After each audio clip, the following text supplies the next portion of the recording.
Hey, Estella. This call to order, is there a reason why we have it at this temperature? The temperature? It's really cold. I'll have somebody check that. You want it colder or warmer? No. It's warm enough. I mean, it's cold enough in here now, don't you think? I mean, is it commissioners? What are y'all? I'm cold. Okay, everybody cold? Okay. Yeah, if you can just check and see. I mean, maybe we can save some energy. Okay. Estella, we'd go ahead and start 6:45 past. Notice of public meeting of the City Commission of the City of Brownsville. Pursuant to Chapter 551, Title 5 of the Texas Government Code, the Texas Open Meetings Act, notice is hereby given that the City Commission of the City of Brownsville, Texas, in accordance with Article 5, Section 12 of the Charter of said city, will convene a workshop, an executive session, and a regular meeting on Tuesday, October the 18th, 2011 at 5:45 p.m.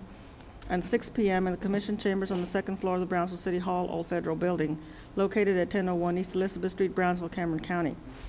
Executive session item A, discussion pursuant to section 551.071 of the Texas Government Code in connection with pending litigation styled and numbered BFFA Local 970 versus Brownsville, cause number 2011-DCL-5738-E in the 356th Judicial District Court in Cameron County, Texas.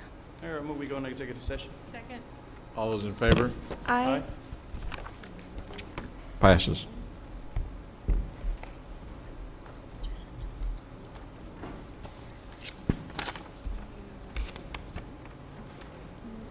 Hi, Dusty.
Pledge of Allegiance. We're ready for the Pledge of Allegiance.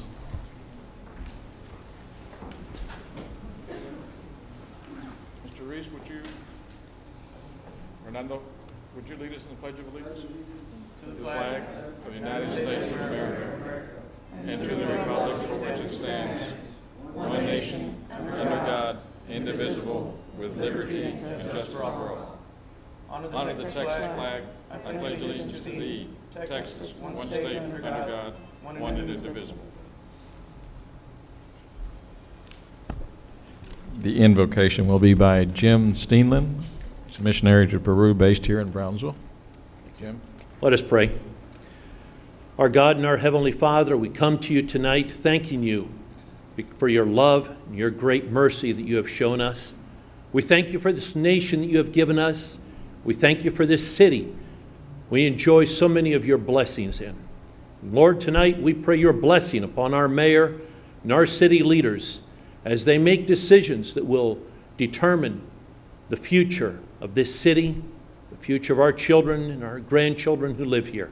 Father, we pray that you would give them wisdom beyond their education, beyond their experiences, that they would make choices that would lead to life, liberty, and the pursuit of happiness. Lord, we pray your blessing on them. We pray your protection over them and your protection over their families. We ask this in the name of the Lord Jesus Christ. Amen. Amen.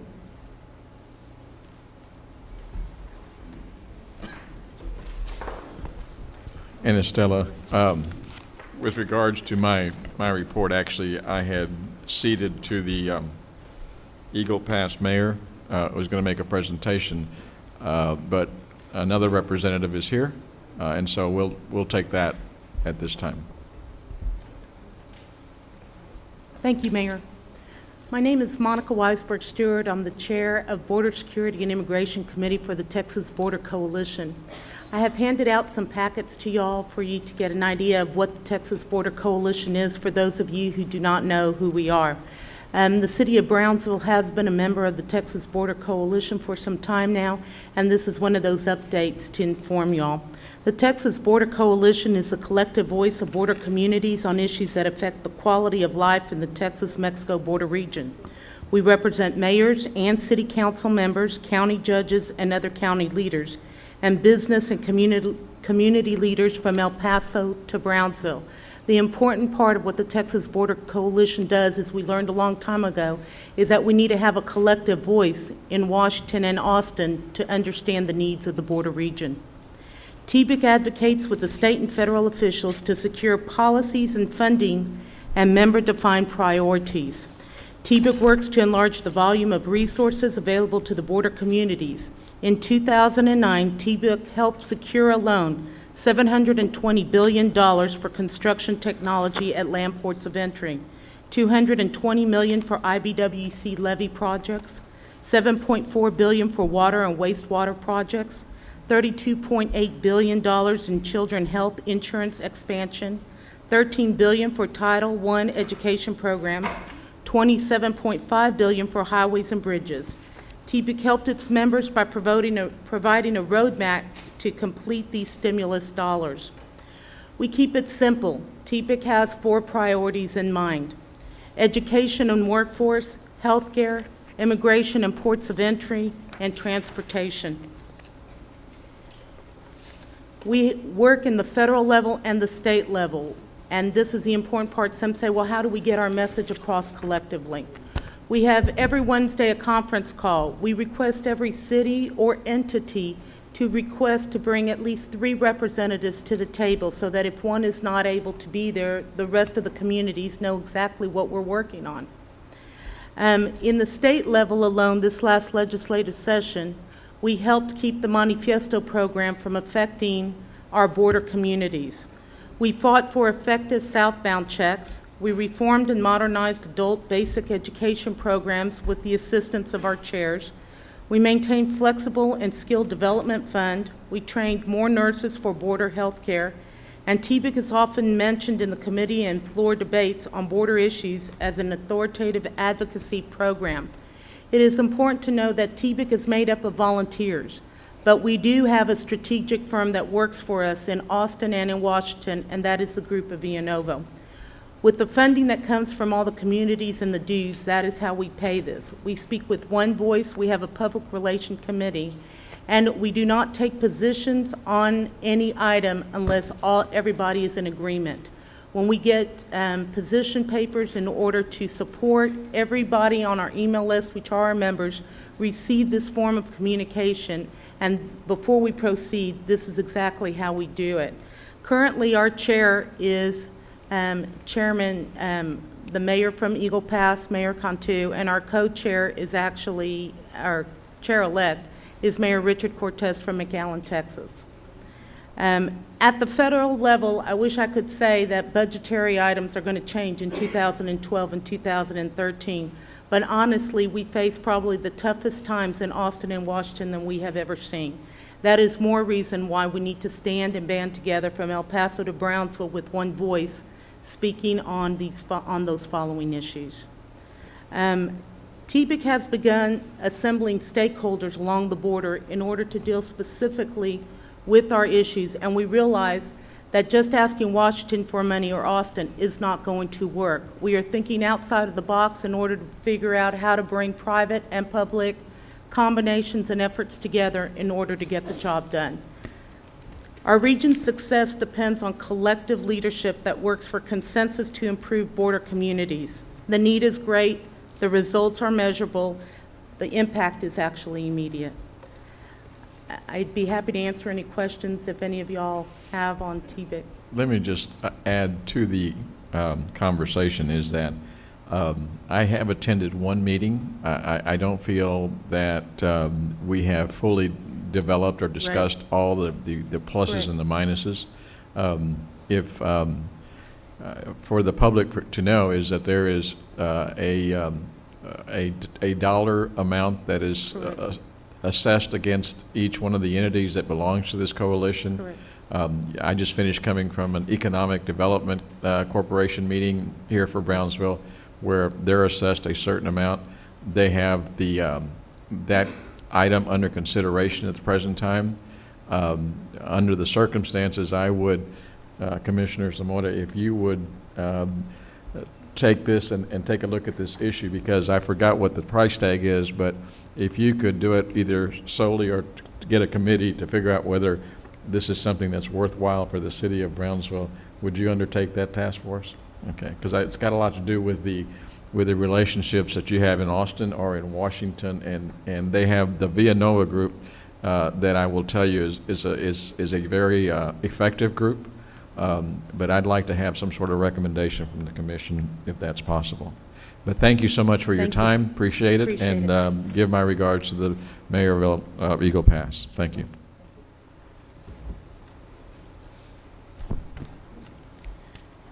Okay. I think the next one is proclamations. Proclamations is Make a Difference Day.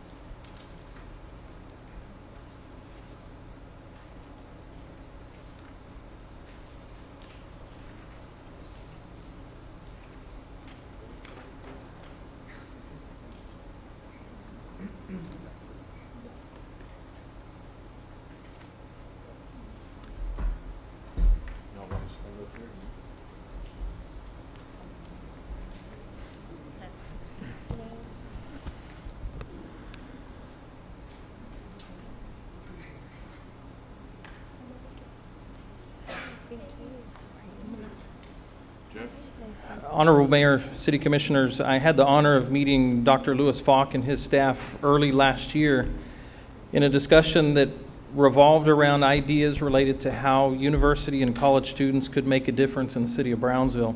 And let me tell you what a difference was made last year. There is more to come, and so what I'd like to do is read this proclamation, then I'm going to let the university and Texas Southmost College staff describe to you what's coming up here in the future.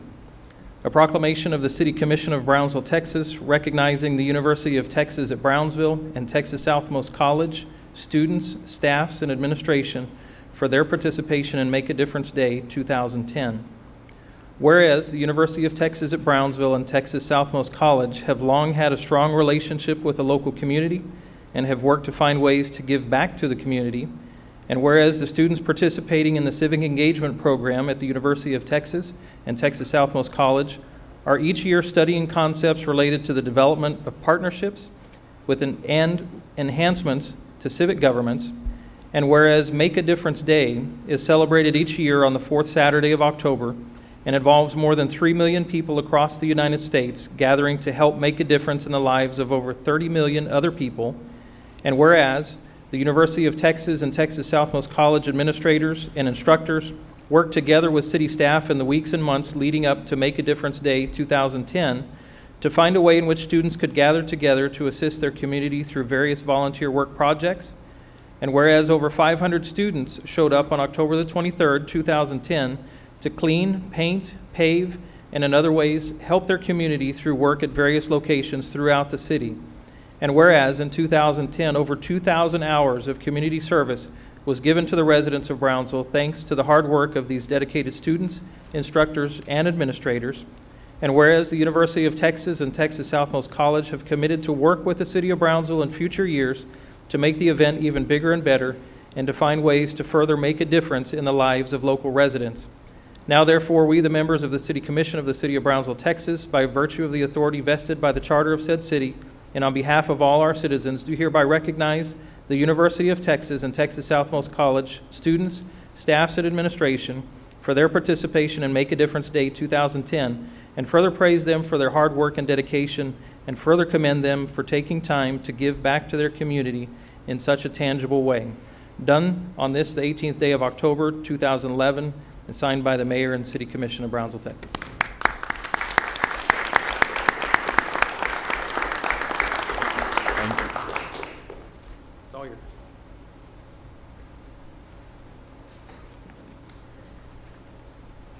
Honorable Mayor, Commissioners, my name is Rosemary Martinez. I'm the Vice President for Business Affairs at UT Brownsville, and I have the great pleasure of being here with these great folks to accept this proclamation. This day and this event and the student participation is a very good example of how public entities such as ours can collaborate together and work together to address community needs. On the UT Brownsville campus, if it weren't for individuals like Dr. Lou Fogg, he's a faculty member in our communications department, and Shamina Davis, who is our director of our Center for Civic Engagement.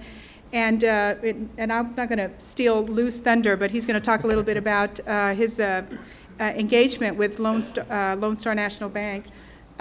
We wouldn't be able to have a successful event and teach our students how to participate and be volunteers in our community. And so we're working very hard at that. It's part of the mission of our institution to teach student service learning. And it's a wonderful partnership that we have with the City of Brownsville. Thank you, And Rosemary. thank you. Appreciate it. Mayor, Commissioners, I'd just like to say that we're proud actually we could be part of this and help everything. I also want to clear up, though, that this is not my staff. They're my colleagues, people that I work with, and I wouldn't have been able to do this without them. With them, the students, the faculty, and of course, as she mentioned, Lone Star National Bank, who sponsored snacks and those kind of things for us to go out there. And we just really had a good time doing this, which leads to the next pitch. We're doing it again this Saturday, the 22nd, and we're trying to increase the student count by 200 from last year. Well, we'll do everything possible to go ahead and advertise that, Charlie, media, Bill, every which way. The more the students get involved, the better community we have. And I want to thank personally the UTB and TSC for their commitment, and keep up the good work. Thank you. Thank you.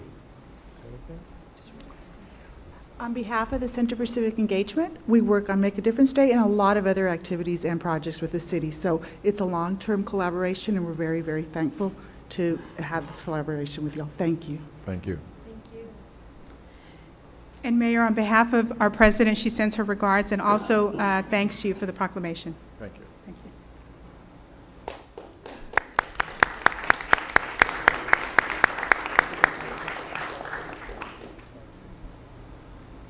The next proclamation. So Phil M., Brownsville chapter. If I could have our friends from Phil M. please come up.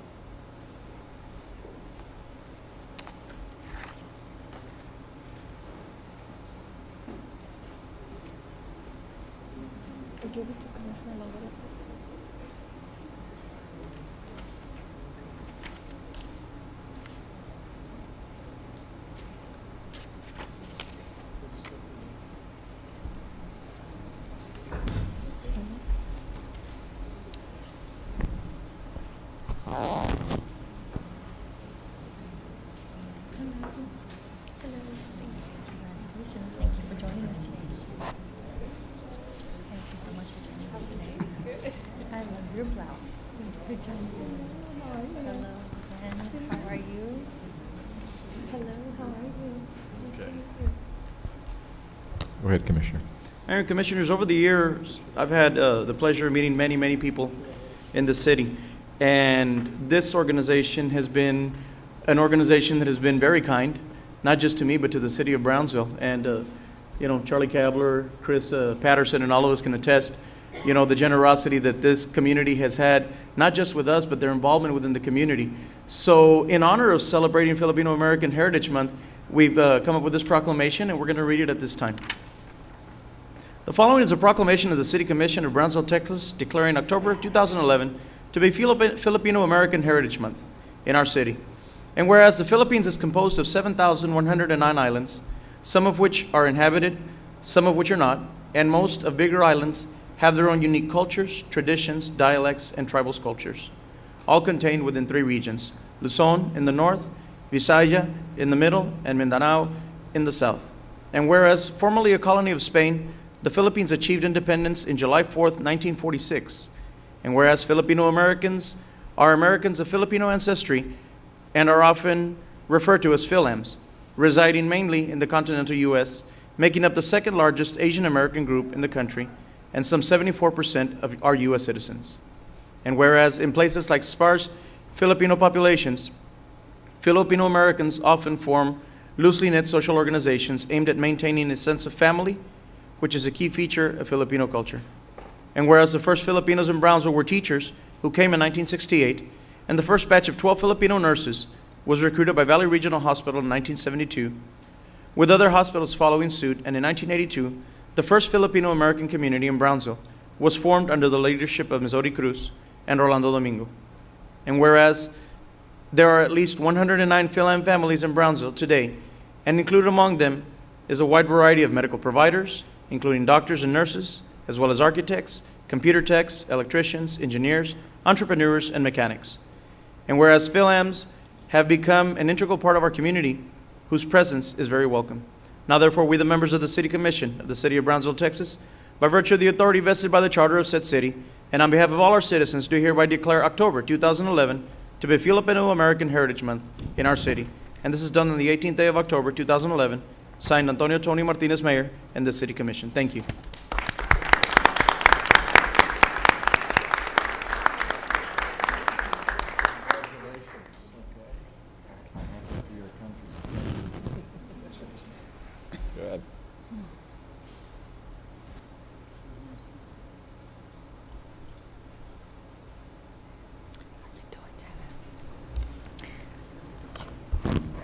Honorable Mayor, City Commissioners, I am Ray Alivin, the President of the Phil-Am Association of Brownsville.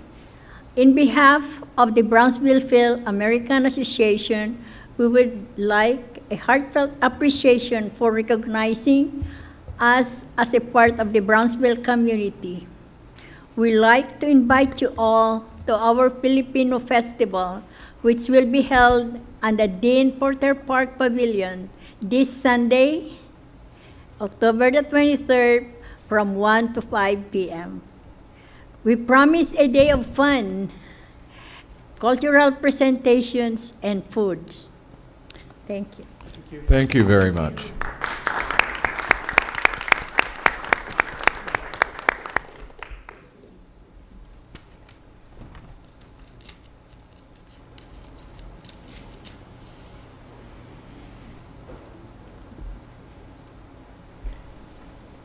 Estella, we go to item number 4. Item number 4, consent agenda items A through G.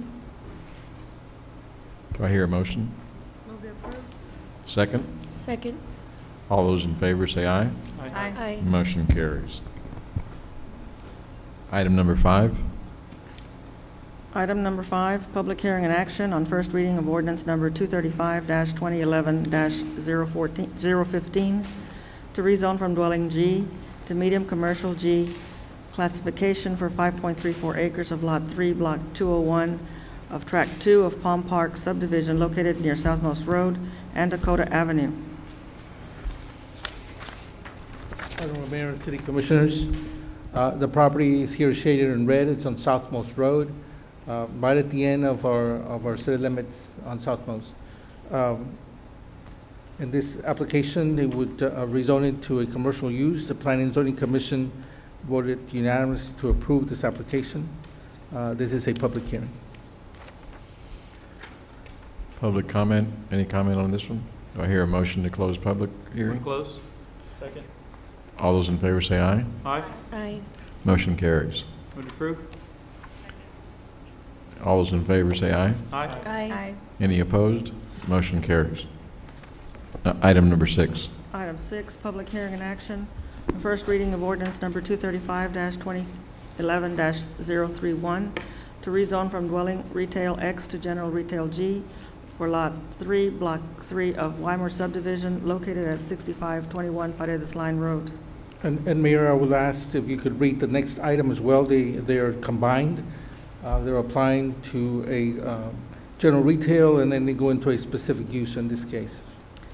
Item number 7, public hearing and action on first reading of ordinance number 235-2011-031-S to allow a medium commercial imports and exports specific use in a general retail classification for Lot 3, Block 3 of Weimar subdivision located at 6521 Paredes Line Road.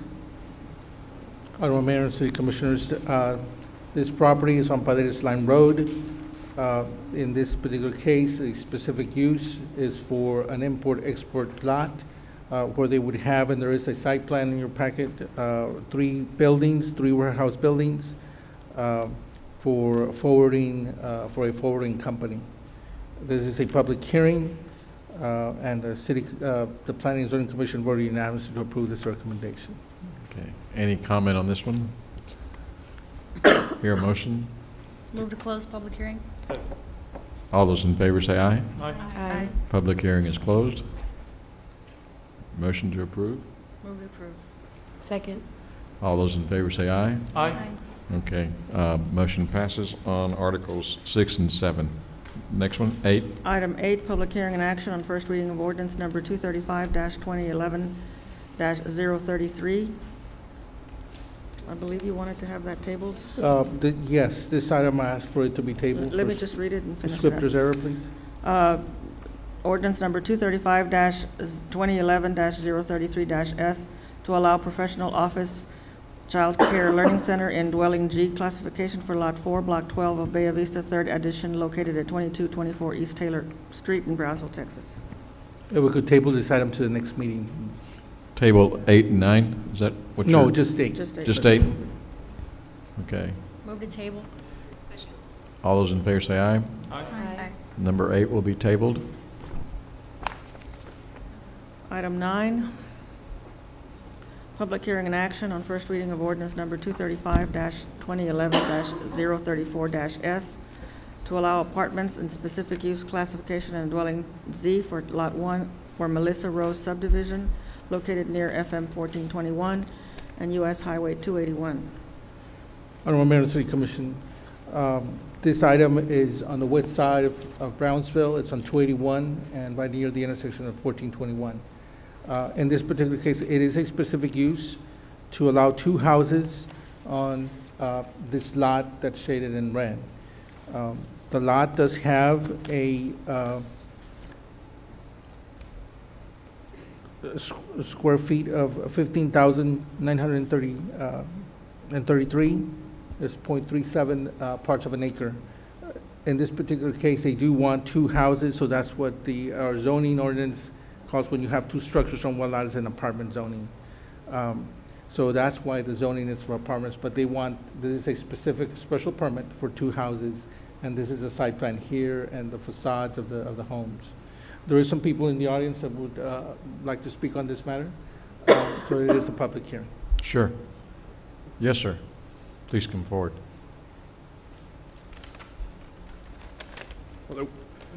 I'm James Schaefer, and I got a couple of concerns about this. One, the lot it's been sold many times over and over again, this lot, and nobody's been able to do anything on it.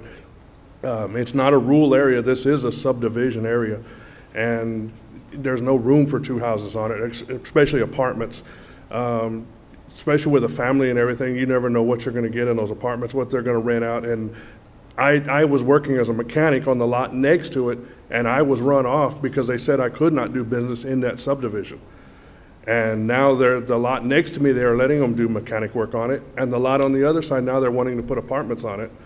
And I realize it's city of Brownsville, but I'm told that it's only 200 feet in, and after that it's county. And if it's only city of 200 feet, then why are we being taxed on the whole lot value of the house and everything on the place? And you know, there's a couple of things there that we're looking at on that thing. You know, for a single family, it shouldn't. I don't think we should have apartments on it. James, can I ask you a question? Are all the other lots that are surrounding it all single dwellings? Single dwellings, yes, sir. And this acreage here belonged to a family. And the man died and divided it among his children. That lot got the smallest piece. It's not the same size as all the rest of the lots on that subdivision there. It's the smaller lot of all of them. And like I said, they've tried putting a car lot there, they wouldn't do it. They've tried putting a karate school there, they wouldn't let it do it. They've tried putting mobile homes in there, they won't let it do it. And, you know, that's our concerns there, is, you know, on that piece. Okay. You don't by any chance have a neighborhood association in that area or not? No? Okay. Another but I do thank you for coming. No problem. Okay. Ben, can you clarify for us? Yes, yes, Mayor. This is the aerial of the area, and it's the lot right there in the middle that's got a border right there. That is the lot. And as I mentioned, in this particular case, this family, I believe they're sisters, have bought this property, and they would like to put their homes, two separate homes, on this particular lot. The lot is 15,000 square feet. A lot in Brownsville is the minimum of 6,000. So there is enough room for two homes. Unfortunately, our zoning ordinance calls it as an apartment because you have two structures on one particular lot. At this case, the applicant at this time does not have the financial resources to subdivide the property, which they could re-subdivide and have two separate lots. But in this case, they would like to have two specific homes, two different homes, as you saw in the site plan with their facades. So that's what we have here today. There is one home on my right there that has two structures, and that was probably built when it was outside the city at that time. But other than that, the gentleman is correct. Most of them are one structure. These are old country lots.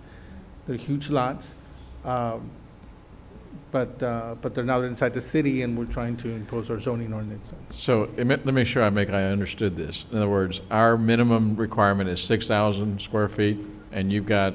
We have right now on this 15,922. Okay.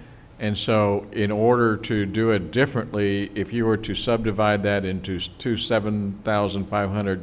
Then you wouldn't have to come through the planning and zoning or have any variance. Is that what? That's correct.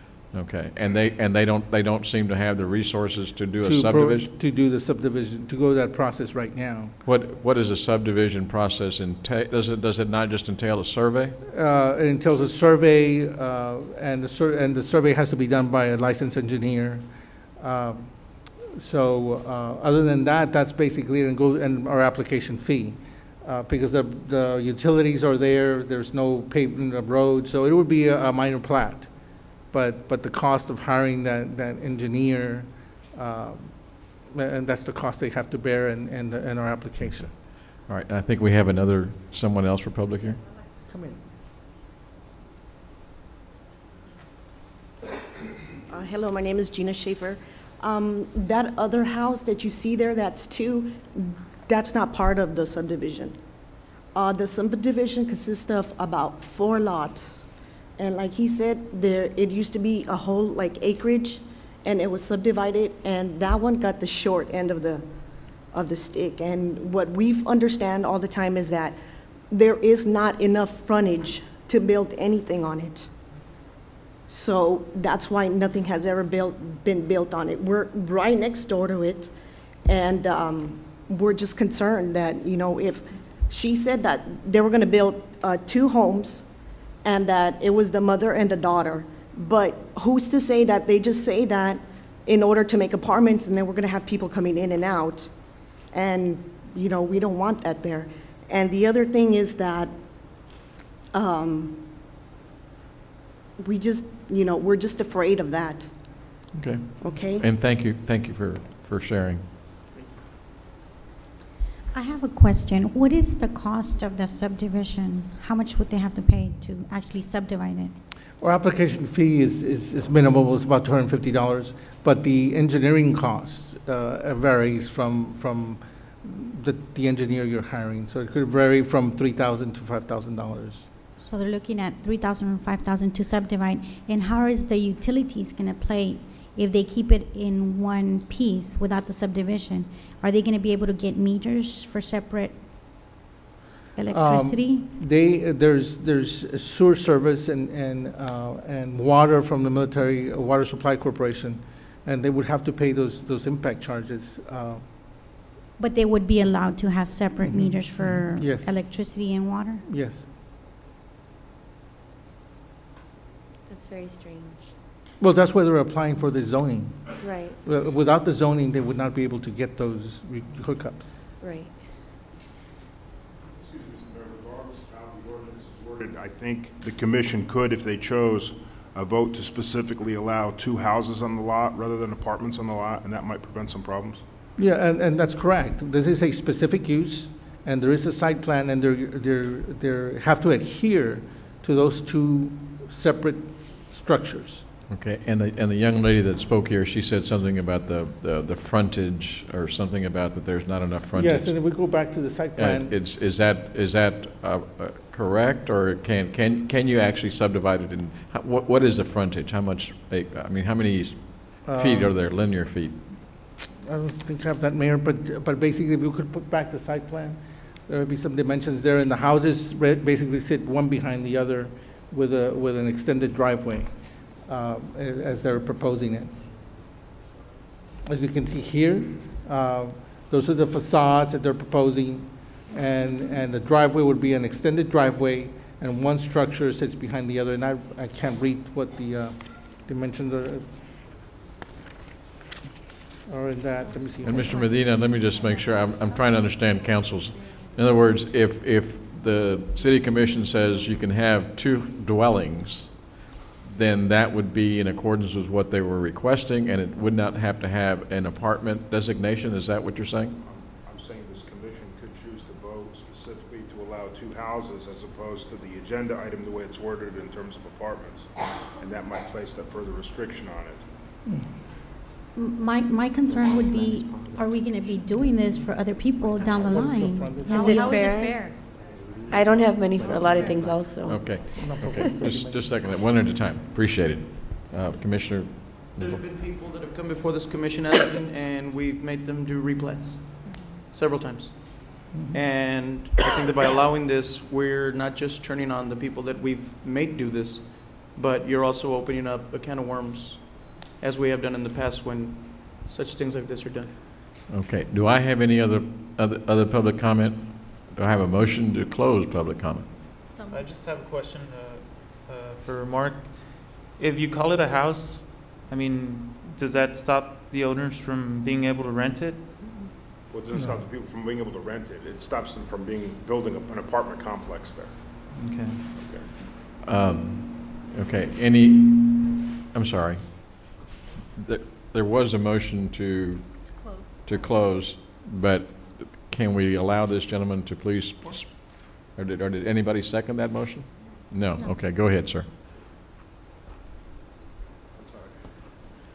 You know, by looking at his map he has here, and everything looks nice, and the houses look nice and everything, but how many square feet are we talking about these houses? I mean, how many square feet are they? I mean, if you were to actually go out there and look at the lot, there's no way that house will fit on that lot unless it's a little 2-bedroom house. You know, there's no way it'll fit across there. The lot is only max 70 feet wide, max, and it's not even that. So if you're looking at that house there, even a 50-foot house and a driveway on one side, you got to have 5 foot on both sides of the fences. He's got no easement there. He's got no. I think what he was trying to explain, that it was going to go lengthwise as opposed to, and again, I think everybody's asked great questions, and James, thank you for being here. Okay. Okay. Can I entertain a motion to close public hearing? So moved. Second. All those in favor say aye. Aye. Okay. Now the vote comes to, do you, with regards to approving of this particular item, all those in favor say aye. Can I make a comment? I wouldn't necessarily be in, you know, is the applicant willing to go back at a later time and replat? We can ask, if we request that. Yeah, and I think, Commissioner, if the young man over there, James, is talking, if it's only 70, you'd have to figure out how you're going to do something a little differently, because it really is something different than replatting, since I've done a few of these. But anyway, obviously the motion there's no motion on the floor, no second, so it fails. I'd move the table to the next meeting so that he can speak to the applicant. Okay, now I have a motion to table this item to the next meeting. Do I have a second? Fails for lack of second. Thank you, Mr. Medina. Mr. Medina, is it true that you want a computer this weekend? Yes, it is. I thought I saw that.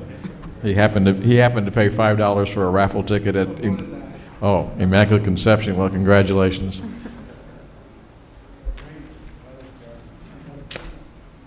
Item 10, Okay, I think the next one, Chief, I think you're next. public hearing and action on first reading of ordinance number 2011-318-JJ to amend Chapter 106 Vehicles for Hire of the City of Brownsville Code of Ordinances by adding new Section 106-39, Operation at Brownsville Multimodal Terminal Taxi Spaces. Mayor, members of the City Commission, good evening. A little bit more than a month ago, I was approached by Norma Zamora, bus director, and her assistant, Andrew Munoz, in regards to seeking some type of recommendation or some type of assistance in regards to how the taxi cab spaces that were allocated around the new bus terminal were going to be assigned.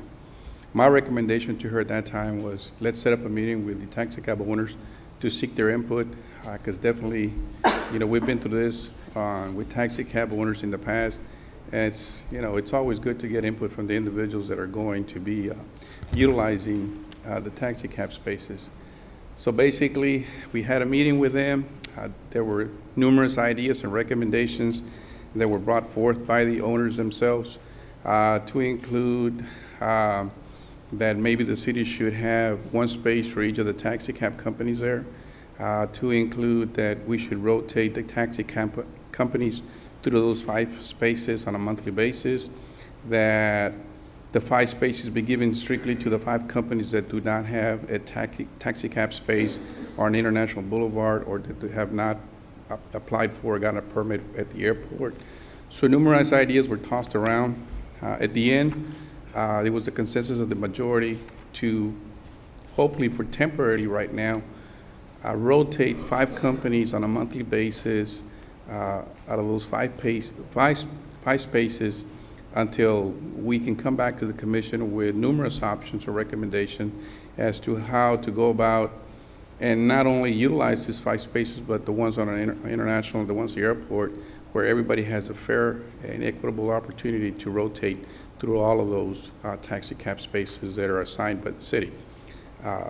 There are some taxi cab owners present here today that I think would want to say, what they have on their mind in regards to how we're going to utilize, or are they going to utilize the spaces. So this is strictly a recommendation on our part,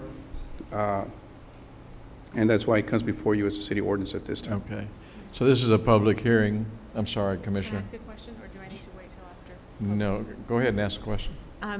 Chief, what do you mean by temporary? You said this was a temporary measure.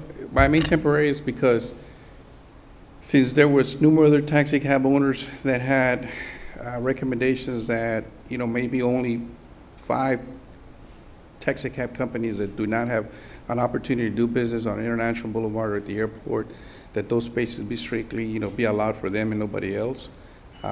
Definitely, I said, I don't think that's an option that we want to bring to the commission right now. The only option that we could bring to the commission right now is on a temporary basis until we bring all of the options based on time constraints, because, it's due to open here in 2 days. Yeah. And we're short on time. Yeah, I think the public needs to know, and I think Norma is somewhere in here, that on Sunday, I think, is the official opening day for, not for the bus local, but for the I'm sorry? The intercity and international. So we're getting ready to operate. And so I think we do need a temporary. And Chief, I suggest that somewhere along the line, and maybe Commissioner, we do get these taxi drivers or taxi companies together to kind of get a little bit more uniform on both the airport and this multimodal transit place.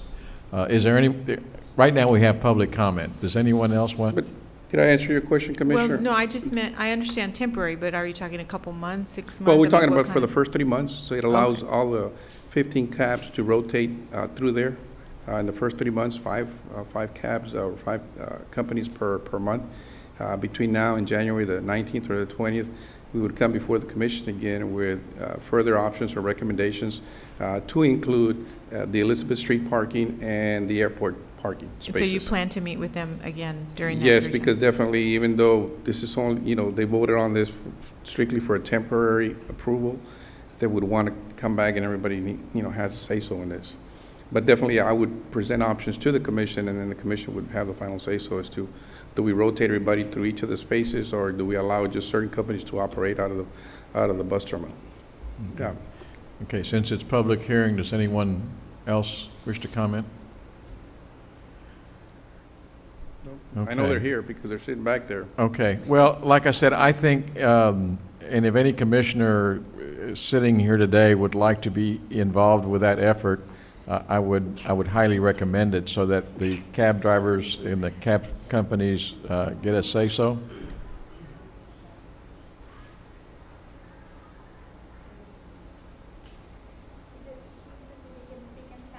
Sure. Sure. Nomás de su nombre, por favor. Valeriano Solís, de Valle Taxi. Buenas tardes. Buenas tardes. Estamos aquí representando las 5 compañías que no entramos al puente. Llegamos con el chief de policía, con el señor Carlos, a un acuerdo por mientras de que se cambia la ordenanza, a un acuerdo que nos ayude a las 15 compañías. Claro que nosotros, las 5 compañías que no tenemos espacio en el puente ni en el aeropuerto, veíamos esto como una oportunidad porque somos 5 compañías que tenemos más de 10 años y no tenemos esa oportunidad de entrar a esos lugares. Veíamos como un futuro para nosotros tener, un lugar allí. Pero pues sé que somos 15 compañías y quisiéramos algo atractivo para todos, para llegar a poder hacer un acuerdo en que todos tuviéramos oportunidad de hacer algo en los 3 lugares. Ok, no, le considero, y con el favor de Dios, esta cosa más o menos por 3 meses, lo que va a pasar, y que van a acaparar los 15 compañías, y de ahí, con el favor de Dios, una junta para que todos estén presentes y a ver cómo se va a resolver este asunto. No, y estaremos trabajando Le agradezco en ello y nos que estaremos haya viendo venido. por aquí. Gracias por haber... Y gracias por su oportunidad. Sí, con cómo no. permiso. Hasta luego. Just Mayor and Commissioners, for information, all 15 taxi cab owners were present at the meeting. Like I said, a lot of them had different ideas, recommendations, but the majority voted on this temporary proposal until we bring further options and further recommendations to the Commission to consider the Elizabeth Street parking and the airport parking, and how that would work out with all the companies involved in that. Okay, yeah.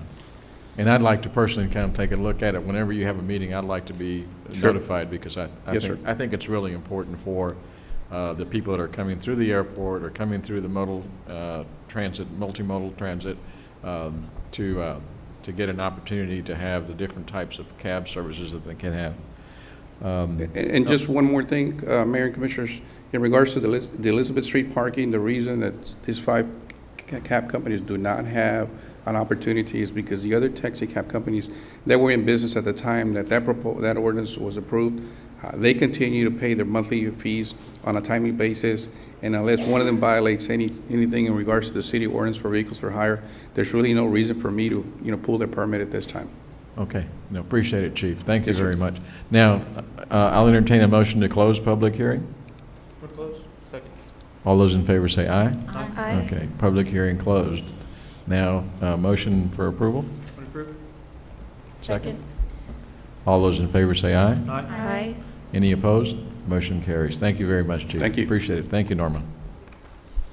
Item 11, public comment. Mr. Fernandez.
That's public. Now, action items, Estella? Action items. Item 12, consideration and action on resolution number 2011-067 of the City of Brownsville, Texas, to adopt the fund balance policy in accordance with Statement 54 of the Governmental Accounting Standard Boards and resolving other matters thereof. This item be tabled. Okay. There's a motion to table this item. Move the table. All those in favor say aye. Aye. Motion passes. It will be tabled. Thank you. Item 13, consideration and action to accept a grant award in the amount of $75,000 from the Texas State Library and Archives Commission as part of the Special Projects Grant Program for the Brownsville Public Library System. Honorable Mayor, Commissioners, as was just read off, the library has been awarded a grant of $75,000 for the purpose of updating all of our video conferencing equipment that the library started a video conferencing network about 7 years ago. All that equipment is antiquated. The state of Texas, through the library system, offered a special projects grant that we applied for. Our application was the highest scoring application in the state of Texas. And the good thing is all the money that we'll be receiving for this grant, the matching funds is already budgeted in our current budget, so it will require no additional funding. Well, congratulations. It's an action item. Do I hear a motion? So moved. Second. All those in favor say aye. Aye. Thank you. Thank you. It passes.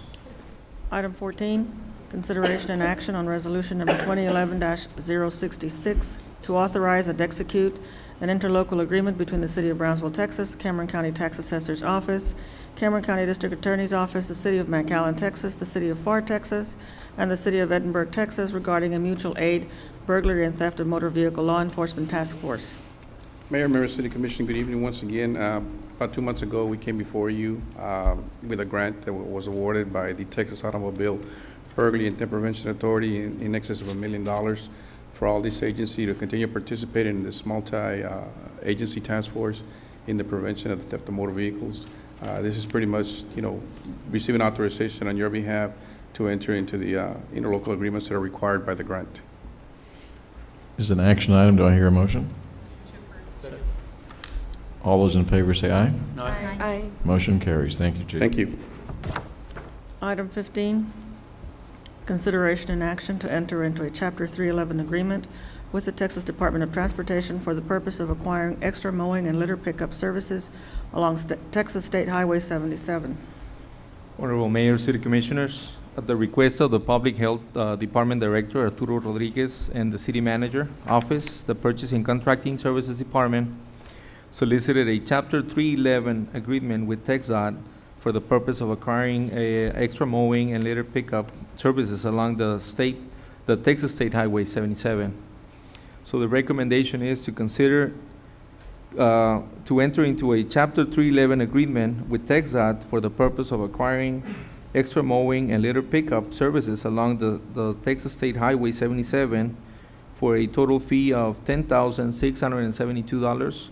That's approximately 320 acres at $33.35 per acre, and that's under the Transportation Code under Chapter 311. This contract shall commence upon award by City Commission and shall terminate within a 30-day notice. Funding for these services are from account 01414L779-21. The administration of the Public Health Department concurs with this recommendation. Do I hear a motion? So moved. Second? Okay. All those in favor say aye. Aye. Any opposed? Nay. Motion carries. Who said nay? 1 nay.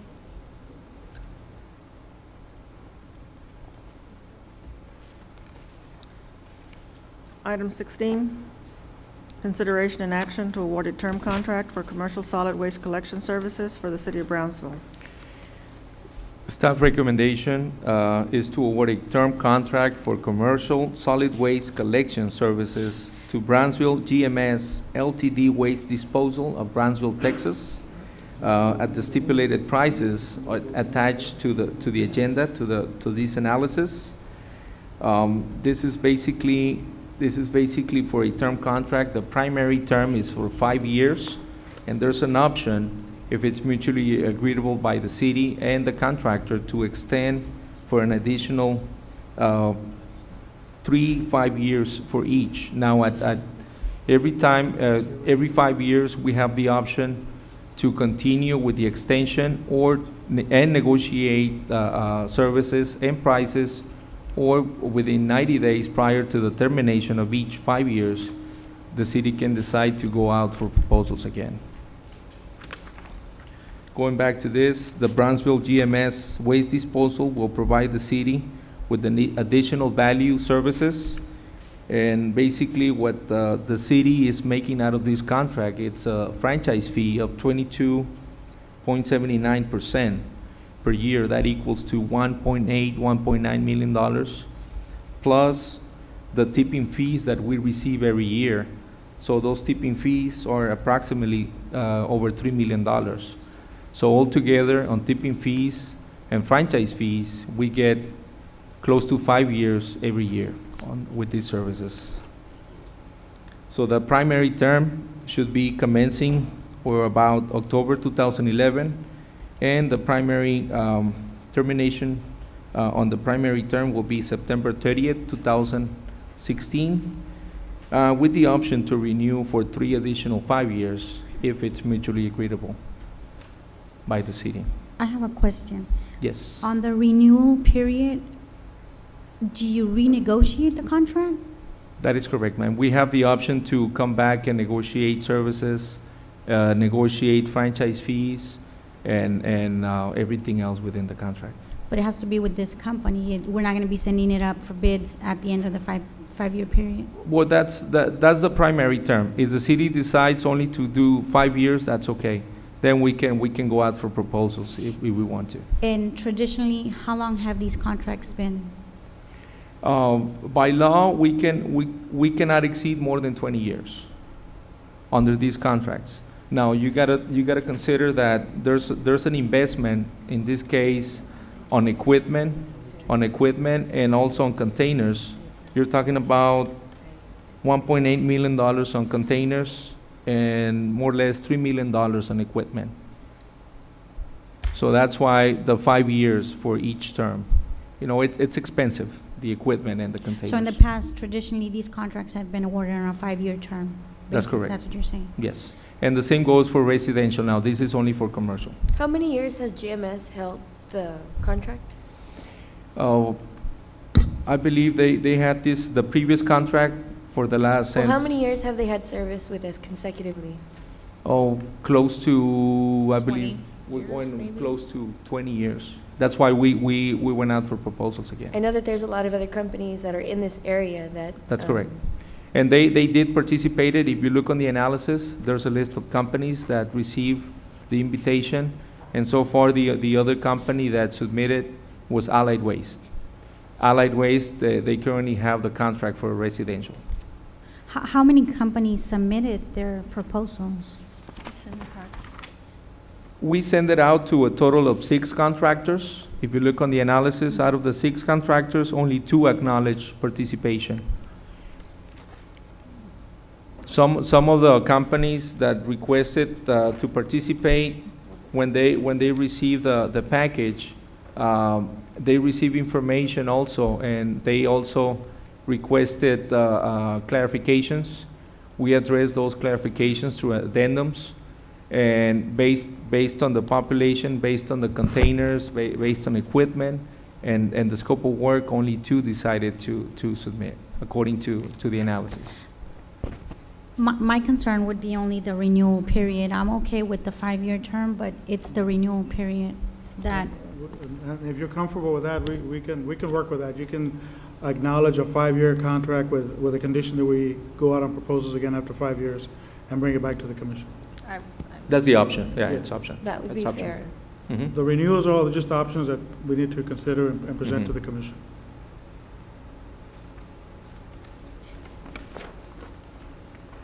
Okay, is action item, do I hear a motion? Move to approve. But we're going to be striking that renewal period Yes, off. yes, right? with the condition, the mayor. With she's that got a- condition, yes. She's got a condition that we strike the renewal. We only go with the primary Okay. term of 5 All right, years. So would the motion be with that amendment? With an amendment to go out for bids again after 5 years. Yes, Okay. ma'am. Do I hear a second on that motion? Second. All those in favor say aye. Aye. I will be abstaining from this vote. Okay. Anybody opposed except the abstention of Commissioner Trudeau? Petro, I'm sorry. Next one, please. Item 17, consideration and action to award a contract for the purchase, delivery, and installation of a diesel exhaust extraction system for the Brownsville Fire Department. Under section 252.042 of the local government code, we have, the city of Brownsville has the right to request bid solicitations using best value. So the recommendation is to award a contract for purchase, delivery, and installation of a diesel exhaust extraction system for the Brownsville Fire Department. This is to Air Cleaning Technologies out of Tulsa, Oklahoma, the second low responsible bidder, for the bid amount of $190,957. This contract shall commence subsequent to award by City Commission, and the contractor is obligated to finish the installation within 90 days. Funding for this procurement is coming from the Assistance to Firefighters Grant under account number 45321-942. And the administration of the Fire Department concurs with this recommendation.